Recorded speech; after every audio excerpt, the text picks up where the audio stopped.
안녕하십니까. 이어서 경남 뉴스입니다. 유네스코 세계문화유산 등재가 추진 중인 함안 마리산 고분군이 심하게 훼손됐습니다. 함안군청 바로 앞에서 벌어진 일인데요. 어떻게 된 건지 김준원 기자가 현장을 다녀왔습니다. 대형 고분 사이로 자동차 2대가 나란히 다닐 만한 길이 생겼습니다. 고분 바로 옆에는 중장비가 다닌 흔적이 선명하고 주변에는 잔목이 널브러져 있습니다. 이렇게 고분군에서 축구장 1개 넓이가 파헤쳐졌습니다. 함안군이 정비 사업을 맡긴 업체가 무단으로 중장비를 쓰면서 고분군을 망가뜨린 겁니다. 대형 굴삭기가 지나가면서 이렇게 고분 가장자리 2m 정도가 잘려나갔습니다. 문화재청 조사 결과 청동기 시대 돌무덤 일부가 훼손됐습니다. 지금 확인된 것은 2기 정도가 확인이 됐고 나머지 것들은 지형적인 훼손이 있었어요.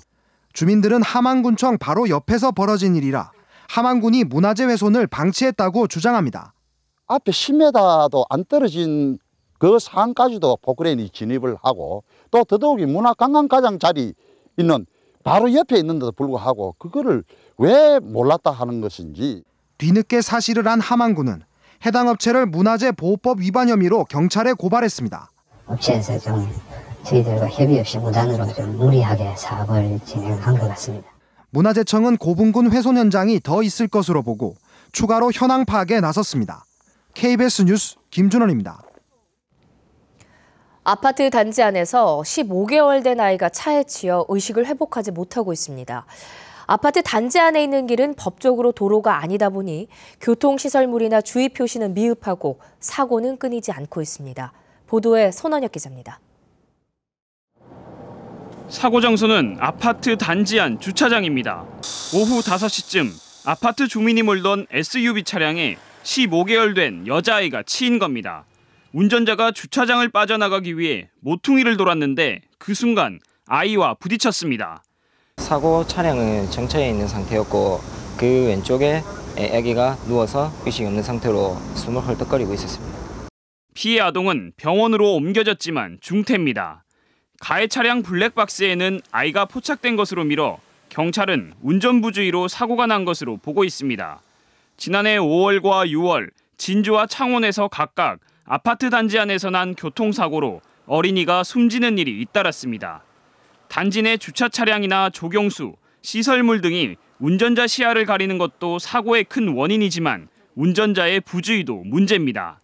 한 자치단체가 아파트 단지 안 어린이 교통사고를 분석했더니 운전자의 전방 주시 태만이 69%에 이르렀습니다.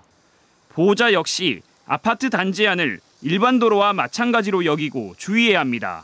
일반 도로의 경우에는 교통안전 시설들이 적절하게 설치가 되어 있는데요.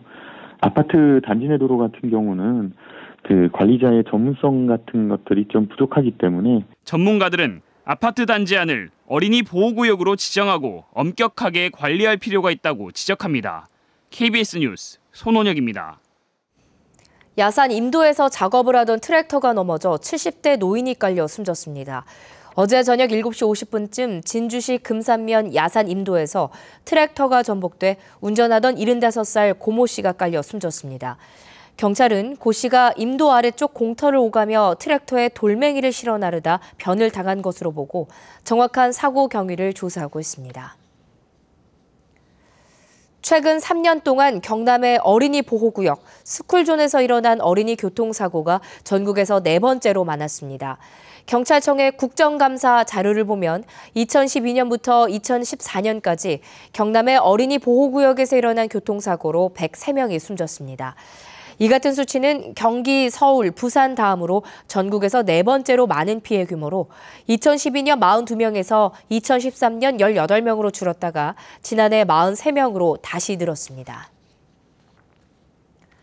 경남의 지난달 취업자 수가 지난해 같은 기간보다 4만 명 이상 증가했습니다. 동남지방통계청이 지난달 경남 지역 고용 동향을 조사한 결과 경남의 지난달 취업자 수는 167만 8천 명으로 지난해 같은 기간보다 4만 2천 명, 2.6% 늘었습니다. 지난달 경남 지역 고용률은 60.5%로 지난해보다 0.8%포인트 상승했고 실업률은 2.1%로 0.5%포인트 하락했습니다. 멍게, 장어 등 남해안산 수산물이 세계 시장에서 주목받고 있습니다. 아시아권에서는 최고라는 홍콩 수산물 박람회에서 집중적인 관심을 받았습니다. 김소영 기자가 현지 취재했습니다. 특유의 신선한 향이 일품인 멍게가 먹음직스러운 초밥으로 만들어졌습니다.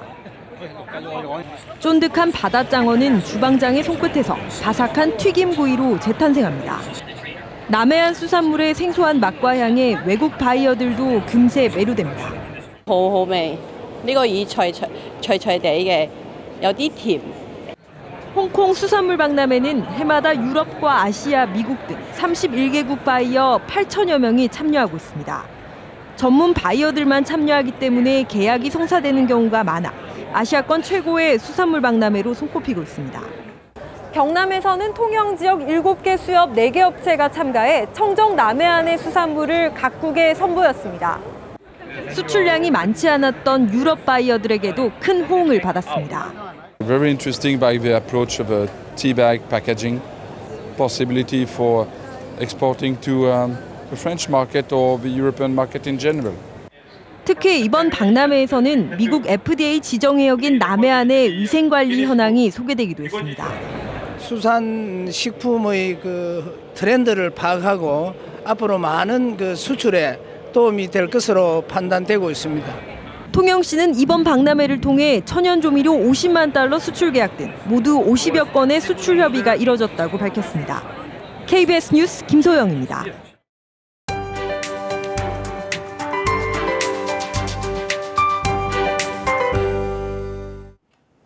아침 저녁으론 선선한 바람이 불지만 낮엔 아직도 여름 기온이 남아 있습니다. 오늘도 막바지 더위가 이어지겠는데요. 밀양이 29도, 창원이 27도로 어제만큼 덥겠습니다. 그만큼 일교차가 크게 벌어지니까요. 건강관리에 신경 쓰시기 바랍니다. 내일은 가을비가 내립니다. 새벽에 북서 내륙을 시작으로 늦은 오후에는 대부분 그치겠습니다. 이후 낮 기온은 점점 내려가겠고 다소 쌀쌀한 날씨가 예상됩니다.